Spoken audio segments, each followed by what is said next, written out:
Okay, check natin. Yan. Pag may mga kumapit na sa ilalim, yon, pwede na yon.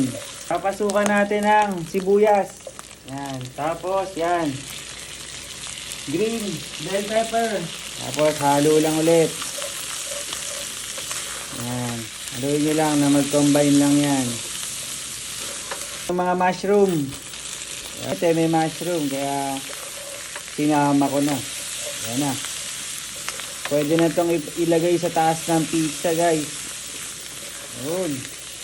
Ang bango. Naamoy natin yung green bell pepper. Black pepper ulit.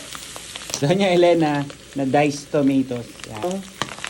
Tomato natin. Yan. Palagay na natin to, guys. Yan. Sweet style. Tapos, maganda sana kung merong garlic powder pero wala ako. Yun. Tatakpan na natin siya.